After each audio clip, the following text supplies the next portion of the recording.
নমস্কার বন্ধুরা, তোমরা সবাই কেমন আছো? আশা করি সকলে খুবই ভালো আছো। পম্পা সিম্পল কুকে আমার সকল বন্ধুদেরকে স্বাগত জানাই। প্রতিদিনের মতো আজকেও চলে এলাম ভীষণই সহজ এবং খুব টেস্টি এবং ভীষণ হেলদি একটা জল খাবার কিংবা স্কুল অফিসের টিফিনের রেসিপি শেয়ার করতে। খুবই সহজ বন্ধুরা, হাতের কাছে থাকা মাত্র কয়েকটা উপকরণ দিয়ে তৈরি হয়ে যায়। আর এই গরমে একদম পারফেক্ট একটি রেসিপি, সম্পূর্ণ তেল ছাড়া বানিয়ে দেখাবো। তো বন্ধুরা, পুরো রেসিপিটা দেখার অনুরোধ রইল একটা লাইক দিয়ে। তাহলে চলো কথা না বাড়িয়ে আজকের রেসিপি শুরু করি। তো বন্ধুরা, সবার প্রথমে এখানে আমি নিয়ে নিয়েছি ভেজানো চাল। আর এখানে আমি আতপ চাল ব্যবহার করছি আজকের টিফিন রেসিপিটি তৈরি করার জন্য। চায়ের কাপের মাপ ধরে 1.5 কাপ আতপ চাল আমি আগের দিন রাতে ভিজিয়ে রেখেছিলাম, ঝটপট যাতে টিফিনটা তৈরি হয়ে যায়। তো সকালে জলখাবার তৈরি করতে চাইলে অবশ্যই এইভাবে আগের দিন চালটা ভিজিয়ে রাখবে, তাহলে দেখবে খুব কম সময়ের মধ্যে টিফিনটা তৈরি হয়ে যাবে। 10 মিনিটও সময় লাগবে না। তার আগে তোমরা কিন্তু স্কুল অফিসের টিফিন বক্সে তোমরা এটা প্যাক করে দিতে পারবে। তো দেখো, খুব ভালো করে চালটা তো ভিজে গেছে। এবার নিয়েছি এখানে একটা মিক্সিং জার। মিক্সিং জারের মধ্যে আমি এবার চালটা পুরোপুরি ছেঁকে এর মধ্যে দিয়ে দেবো। তবে তোমরা যদি টিফিনের পরিমাণটা একটু বেশি করে বানাতে চাও, সেক্ষেত্রে চালের পরিমাণটাও তোমরা এখানে বাড়িয়ে নিবে। তো খুব ভালোভাবে এইভাবে জল ঝরিয়ে চালটা কিন্তু জারের মধ্যে নিয়ে নেব। এখন এই চালের সঙ্গে দিয়ে দেব ওই একই কাপের 1 কাপ ফ্রেশ টক দই। আর সঙ্গে দিয়ে দিচ্ছি কিছুটা পরিমাণ কোরানো নারকেল। নারকেলটা দিলে বন্ধুরা ভীষণ ভালো টেস্ট হয়। তবে হাতের কাছে না থাকলে নারকেল ছাড়াও কিন্তু তোমরা এই টিফিনটা তৈরি করে নিতে পারো। আর সঙ্গে দিয়ে দিচ্ছি একদম অল্প পরিমাণ জল। চায়ের কাপের দেখো বন্ধুরা, 1/2 কাপের থেকেও কিন্তু পরিমাণের জলটা কম নিয়েছি। তবে তোমরা এই জলটা ব্যবহার না করে চালটা পেস্ট করে নিতে পারো। যদি প্রয়োজন মনে হয় তাহলে তোমরা জলটা ব্যবহার করবে। এবার ঢাকনা চাপা লাগিয়ে দিলাম, দিয়ে খুব ভালোভাবে পেস্ট করে নিয়ে ফিরে আসছি। তো বন্ধুরা, চালটা খুব ভালোভাবে মিহি পেস্ট করে নিয়ে ফিরে এলাম। এবার একটা মিক্সিং বোলের মধ্যে ঢেলে নিচ্ছি। একদম অল্প উপকরণের ঝটপট একটি স্বাস্থ্যকর টিফিন রেসিপি শেয়ার করছি বন্ধুরা। এই গরমের জন্য একদম পারফেক্ট। বাচ্চা বড় সবাই ভীষণ কিন্তু তৃপ্তি পাবে এই টিফিন রেসিপিটি পেলে। তো একটা হাতা দিয়ে আমি তোমাদের তুলে দেখাচ্ছি, দেখো বন্ধুরা। আর এই ব্যাটার কিন্তু খুব বেশি পাতলা হবে না, একটু ঘন করে ব্যাটারটা তৈরি করতে হবে। তো তার জন্যই আমি বলেছিলাম যে জলটা কিন্তু তোমরা পরেই ব্যবহার করবে, দেখে বুঝে অবশ্যই ব্যবহার করবে। খুবই স্বাস্থ্যকর বন্ধুরা, খেতেও হয় ভীষণ টেস্টি। রেসিপিটা সম্পূর্ণ দেখার অনুরোধ রইল। আমার আজকের হেলদি টেস্টি টিফিন রেসিপিটি দেখার পর তোমাদের ভালো লাগলে অবশ্যই তোমাদের মূল্যবান মতামত জানাবে আর একটা লাইক করে দেবে। তো এবার এই ব্যাটার ঢাকা দিয়ে আমি এক সাইডে সরিয়ে রেখে দিচ্ছি। ততক্ষণে ঝটপট তোমাদের সঙ্গে একটা আমি চাটনির রেসিপি শেয়ার করব। আর এই চাটনি বানাতে ভীষণ সহজ, তো কোনো রকম রান্না করার ঝামেলা নেই। তো দেখো বন্ধুরা, কিছুটা পরিমাণ ভাজা চিনেবাদাম নিয়েছি, শুকনো খোলায় ভেজে খোসা ছাড়িয়ে নেওয়ার পরে এর মধ্যে দিয়ে দিলাম। আর এই চাটনিটা খেতে সত্যিই ভালো লাগে, ভীষণ টেস্টি হয়।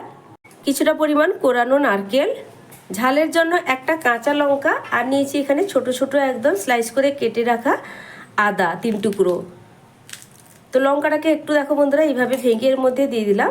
তবে ঝালটা তোমরা যেভাবে পছন্দ করো ঠিক সেই বুঝেই দিবে। সঙ্গে দিয়ে দিচ্ছি কয়েকটা কারি পাতা, স্বাদ মতো লবণ দিয়ে দিলাম, 1/2 চা চামচ চিনি, কিছুটা পরিমাণ এর মধ্যে জল দিয়ে দিচ্ছি। চাটনির ঘনত্ব তোমরা যতটা পরিমাণ রাখতে চাও ঠিক সেই বুঝেই কিন্তু এখানে জলের ব্যবহার করতে হবে। তবে খুব বেশি পাতলাও আমার ভালো লাগে না। এবার ঢাকনা চাপা লাগিয়ে খুব ভালোভাবে পেস্ট করে নেব। চাটনি একদম রেডি হয়ে গেছে। এবার একটা বাটির মধ্যে আমি ঢেলে নিচ্ছি।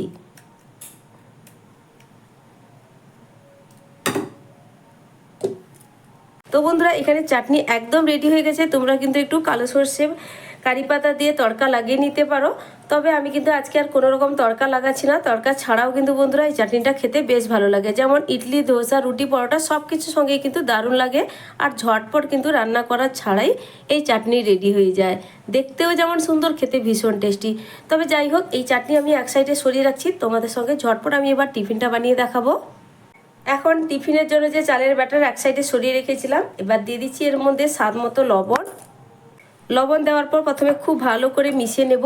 তো বন্ধুরা দেখো, এই চাটনি বানানোর সময়টুকু যতটুকু লেগেছে তার মধ্যে ব্যাটারটা কিন্তু আরেকটু ঘন হয়ে গেছে। খুব ভালো করে লবণটা মেশানো হয়ে গেল।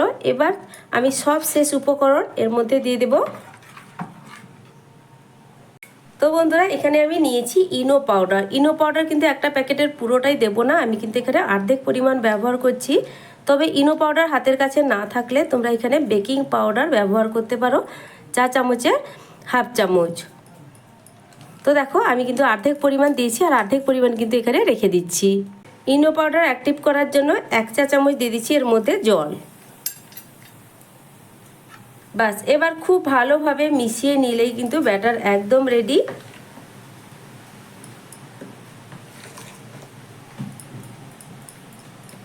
রেসিপিটা বন্ধুরা অবশ্যই বাড়িতে বানাবে, তারপর কিন্তু আমাকে কমেন্ট করে জানাবে তোমাদের রেসিপিটা ঠিক কেমন লাগলো বা বাড়ির সবাই খেয়ে কেমন পছন্দ করলো, কতটা ভালো লাগলো অবশ্যই আমাকে কিন্তু কমেন্টের মাধ্যমে জানাবে, আমার ভীষণ ভালো লাগবে।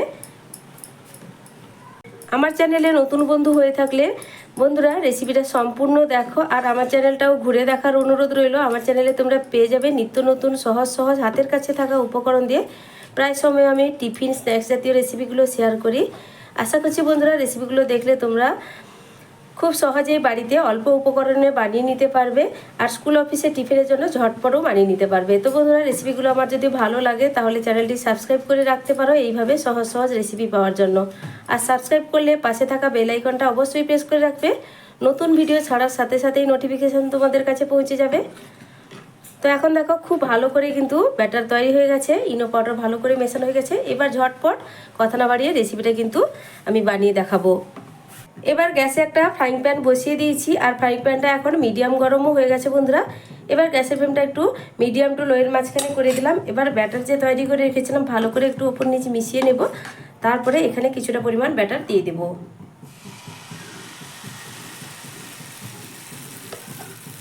তো দেখো কিছুটা পরিমাণ এইভাবে ব্যাটার দিয়ে দিয়েছি, আর ওপর থেকে একটা ঢাকনা চাপা দিয়ে দেব। আর খুব বেশিক্ষণ সময় লাগবে না, এখানে আমি 30-40 সেকেন্ড মতো অপেক্ষা করব। তো কয়েক সেকেন্ডের পর আমি এবার ঢাকনাটা সরিয়ে নিলাম। এবার দেখো বন্ধুরা একটা টিফিন কিন্তু পুরোপুরি রেডি হয়ে গেছে। এবার আবারও একটা তোমাদের আমি বানিয়ে দেখিয়ে দিচ্ছি। তো কিছুটা ব্যাটার একইভাবে দিয়ে দিলাম, তারপর উপর থেকে একটা ঢাকনা চাপা দিয়ে দিব কয়েক সেকেন্ডের জন্য। তো আবারও একটা দেখো বন্ধুরা তৈরি হয়ে গেছে। এবার এটাকেও তুলে নিব, আর একইভাবে বাকি যতটা পরিমাণ ব্যাটার আছে সব টিফিনগুলো তৈরি করে নেব, তারপরেই ফিরে আসছি। তো বন্ধুরা সব টিফিনগুলো তৈরি হয়ে যেতে আমি চলে এলাম একটা প্লেটে সাজিয়ে নিয়ে। দেখতে কতটা সুন্দর হয়েছে দেখো, দেখতে যতটা সুন্দর খেতেও কিন্তু ভীষণ টেস্টি, আর খুব কিন্তু নরম তুলতুলে। আর যে চাটনিটা আমি বানিয়েছি চাটনির সঙ্গে খেতে সত্যি ভীষণই ভালো লাগে।